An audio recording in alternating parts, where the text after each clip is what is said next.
Sachez également qu'il existe un livre qui s'appelle L'Ombre, qui lui est publié au Diable Vauvert. Qu'est-ce que ça change, China Mieville, d'avoir un prix Hugo enfin? Parce que vous avez été sur la shortlist plusieurs fois, et ça y est, enfin vous l'avez. Est-ce que ça fait un vrai changement, ou est-ce que vous continuez tel que vous êtes normalement? It was very moving, but I didn't. I have to say, I didn't really think of it as at last, because that would imply that there was some kind of that one assumed one was going to get it at a certain point, which was genuinely not the case. But it's a prize that if you're into science fiction and fantasy, you grow up reading books with Hugo on the cover, and this is very, very moving to be in that position oneself. It's an odd situation because, as you say, it was a tie, which is very rare with the Hugo. It's happened, I think, 3 times in 60 years or something. But I prefer to think of it as a quantum Hugo, and that Paolo Bacigalupi and I oscillate between Hugo particle and wave form this year, so it's properly science fictional. Et justement, puisque nous ne pouvons pas encore lire ce livre, nous, sauf si on lit l'anglais, auquel cas on a de la chance, mais si on ne parle que le français, si on ne lit que le français, c'est pas possible pour l'instant. Est-ce que vous pouvez nous présenter ce roman de City and the City? Qu'est-ce que c'est? De quoi ça parle, à peu près? Donnez-nous envie, en quelque sorte. I'm not a salesperson. It was my attempt to be very faithful to the protocols of the crime genre, particularly police procedural, with a kind of noir sensibility. And to that extent, it's somewhat different from some of my other books because it is written in a less Baroque prose style, I suppose. And it was an effort to triangulate between a crime novel and a novel of the fantastic in a tradition inspired by writers like Bruno Schulz and Alfred Kubin and Kafka. So it is, I hope, a kind of oscillation between those two styles. It's a murder mystery set in a pair of cities that exist in a very unusual relationship with each other.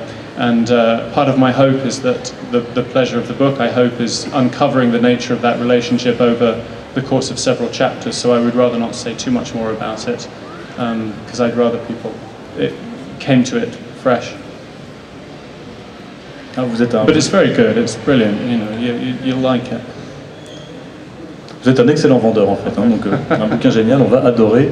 Alors on termine avec ce qui n'est pas encore sorti en français, avec donc Kraken, qui vient de sortir donc, dans le monde anglo-saxon. Kraken, pareil, très rapidement, qu'est-ce que c'est, de quoi ça parle? Kraken is about the theft of a giant squid from the Natural History Museum in London. Ever since I was very young, I was very interested in cephalopods, octopuses, squid, cuttlefish, and there is a giant squid in a tank in the museum in London. And this is true, this exists. And I went to see it, and I had a moment of imagining as the guide was opening the door that what if we opened the door and the tank wasn't there? You know, wouldn't that be a bummer? That would be really sad.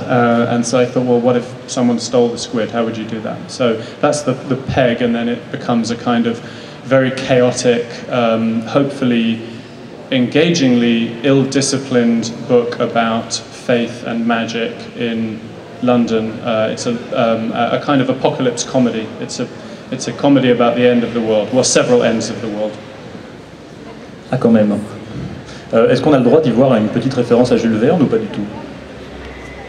Well, kind of, but Verne is, I mean, really for me one of, you know, many writers in a cephalopodic tradition. As much a reference to Victor Hugo and H.G. Wells and H.P. Lovecraft, and you know the whole. I was going to say subterranean, but I should really say submarine tradition of cephalopod literature. This is my attempt to be part of that tradition. Alors si on fait maintenant un grand écart et qu'on repart en arrière, votre premier roman, qui n'a pas été le premier publié en France, s'appelle King Rat, le roi des rats. Il est paru il y a quelques temps, toujours au Fleuve Noir. Le premier roman publié en France, ça a été Perdido Street Station. qui vraiment vous a imposé comme un auteur important outre-Manche et ici dans l'Hexagone. Qu'est-ce qui différencie le China Mieville de maintenant, de The City and the City, et le China Mieville de King Rat? Qu'est-ce qui s'est passé entre-temps? I think King Rat, Perdido Street Station was a book that came very much out of a kind of swelling of confidence, because after King Rat there was this great joy that anyone wanted to publish a book that I'd written, and so Perdido Street Station was a book I'd been writing for a long time, and I became very kind of exuberant about throwing everything in. It's a very full book, I think, and the people who like that about it, and the people who don't like that about it.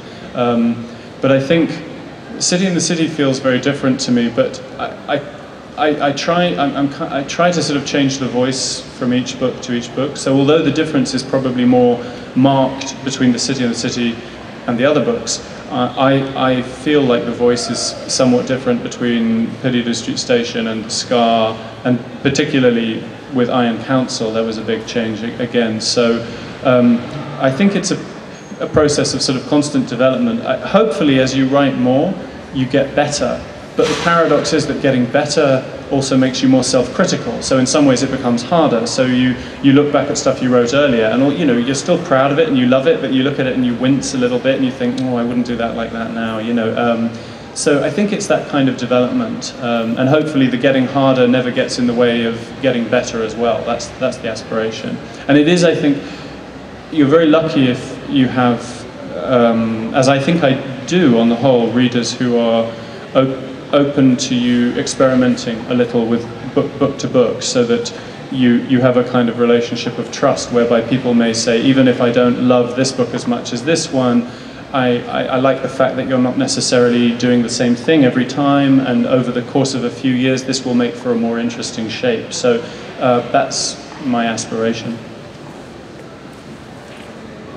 Bah, ça donne quand même envie aussi. Je ne sais pas si le public ici a lu tout China Mieville, mais en tout cas, je vous y invite.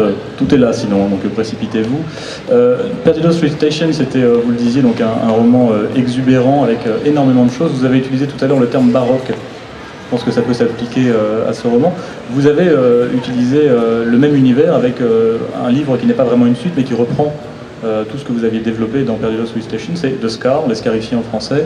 Donc ça veut dire que vous n'aviez pas tout dit alors avec Perdido Street Station, vous aviez envie d'y revenir encore.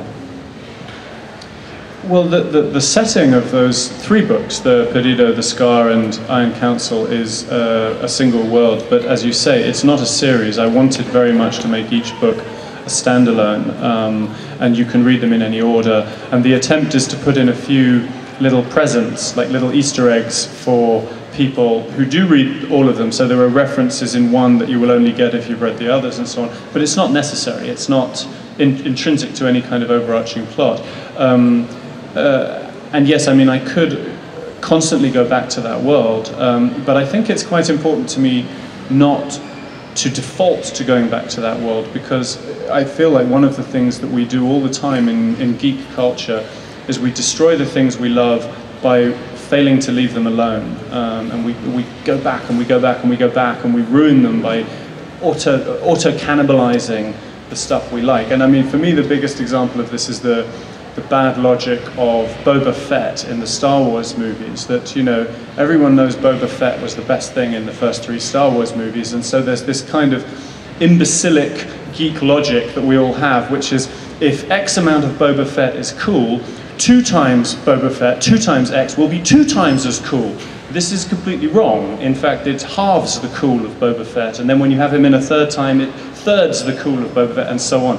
So I very much don't want to undermine what I like about the world of Baslag. I would far rather write too few books than too many in that setting. So I would only write another one, which I would like to do when it demands to be in that setting, as opposed to simply defaulting to be in that setting. Vous écrivez maintenant totalement à plein temps. I do.